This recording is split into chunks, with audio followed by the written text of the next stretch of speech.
Welcome to Jhilam's kitchen. Jhilam's কিচেনে আপনাদের সবাইকে স্বাগত। আজকে নিয়ে এসেছি দারুণ স্বাদের নিরামিষ মশলা পনিরের রেসিপি। এটা পোলাও, ফ্রাইড রাইস, লুচি, পরোটা সব কিছুর সাথেই খেতে কিন্তু অসাধারণ লাগে। আর এটা তৈরি করাও খুবই সহজ। তাহলে চলুন দেখে নেওয়া যাক রেসিপিটা। আপনাদের যদি আমার এই রেসিপিটা পছন্দ হয়ে থাকে তাহলে লাইক, শেয়ার, কমেন্ট করবেন। আর আমার চ্যানেলের নিত্য নতুন রেসিপির আপডেট পেতে গেলে চ্যানেলটিকে অবশ্যই সাবস্ক্রাইব করবেন। নিরামিষ পনির মশলা বানানোর জন্য আমি এখানে 500 গ্রাম পনির নিয়ে নিয়েছি। পনিরগুলোকে এরকমভাবে কিউব করে কেটে নিয়েছি, তারপর নুন হলুদ দিয়ে ভালোভাবে মাখিয়ে রেখেছি। রান্নাটা শুরু করবার আগে আমি একটা মশলা বানিয়ে নিচ্ছি। মশলা বানানোর জন্য একটা মিক্সিং জারে আমি নিয়ে নিয়েছি পোস্ত। তার মধ্যে দিয়ে দিলাম, এর মধ্যে আমি এখানে নিয়ে নিয়েছি কটা কাজু বাদাম। কাজু বাদামটাকে পোস্তের মধ্যে দিয়ে দিচ্ছি।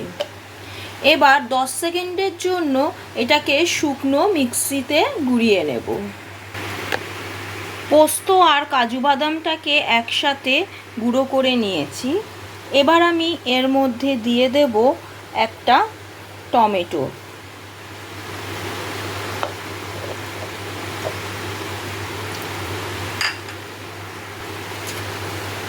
আর দিয়ে দেব আদা। এখানে আমি 1 ইঞ্চি সাইজের একটা আদাকে কুচি করে নিয়েছি। এইভাবে যদি পোস্ত বাটা যায় তাহলে পেস্টটা কিন্তু বেশ মিহি হয়। আগে থেকে ভিজিয়ে রাখার কোনো প্রয়োজন হয় না। এবার এর মধ্যে দিয়ে দিচ্ছি কাঁচা লঙ্কা আর দিয়ে দিচ্ছি সামান্য একটু জল। এইবার এটাকে একটা মিহি পেস্ট তৈরি করে নেব। মিহি পেস্ট তৈরি হয়ে গেছে।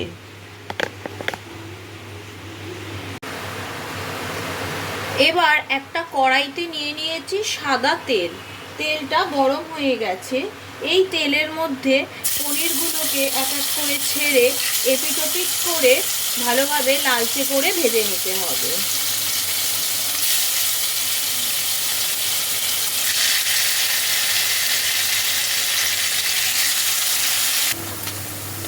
এইভাবে পনিরগুলোকে উল্টে পাল্টে লালচে করে ভেজে নিয়েছি। এবার পনিরগুলোকে কড়াই থেকে একটা আলাদা পাত্রে তুলে নেব। এবার এই তেলের মধ্যে দিয়ে দিচ্ছি গোটা গরম মশলা, এলাচ, দারচিনি,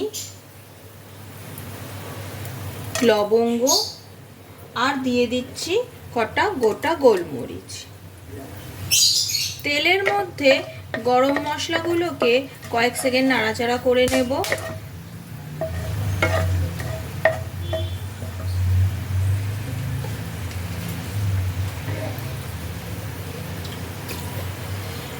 এবার আমি এর মধ্যে দিয়ে দিচ্ছি পেস্ট করে রাখা মশলাটা।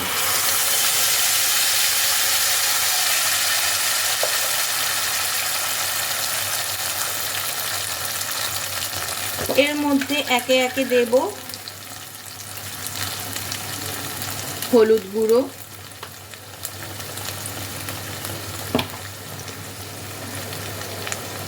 ওয়ান টিস্পুন কাশ্মীরি লঙ্কার গুঁড়ো, হাফ টিস্পুন জিরে গুঁড়ো, হাফ টিস্পুন ধনে গুঁড়ো। এতে দেব স্বাদ অনুসারে নুন আর দেব স্বাদ অনুসারে চিনি। এই নুন চিনিটা আপনারা আপনাদের স্বাদ অনুসারে ব্যবহার করবেন। এবার সমস্ত মশলাকে ভালো করে মিশিয়ে নিতে হবে। মশলাটা ভালো করে মিশিয়ে নিলাম। এবার মশলাটাকে কষাতে হবে।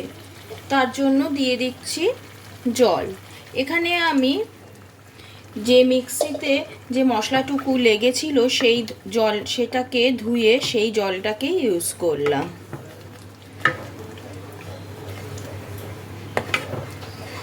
ভালোভাবে কষাতে হবে যতক্ষণ না তেলটা ওপরে ভেসে উঠছে।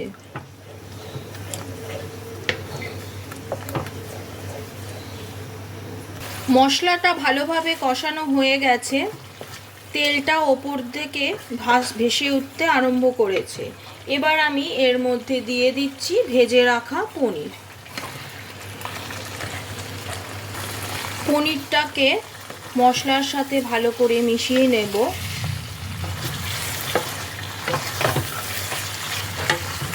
নিয়ে আরও 2-3 মিনিটের জন্য এটাকে কষতে দেব।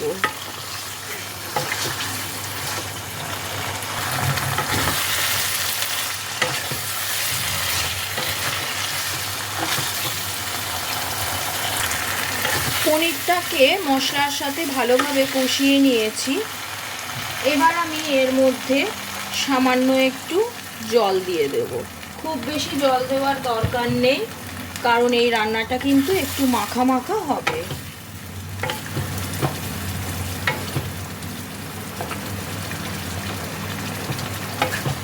ভালো করে মিশিয়ে নিয়ে আবারও এটাকে কয়েক মিনিটের জন্য ফুটিয়ে নেব। পনিরটা ভালোভাবে ফুটে গেছে। এবার আমি এর মধ্যে দিয়ে দিচ্ছি অল্প একটু গরম মশলার গুঁড়ো, দিয়ে দিচ্ছি সামান্য একটু ঘি,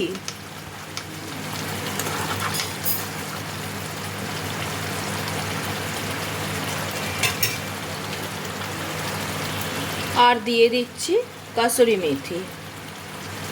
এই কাসুরি মেথিটা আমি শুকনো কড়াইতে ড্রাই রোস্ট করে নিয়েছিলাম, তারপর সেটাকে একটু ক্রাশ করে নিয়েছি। এবার সব কিছু দিয়ে এটাকে ভালো করে মিশিয়ে নেব। আমার কিন্তু নিরামিষ পনির মশলা একদম রেডি।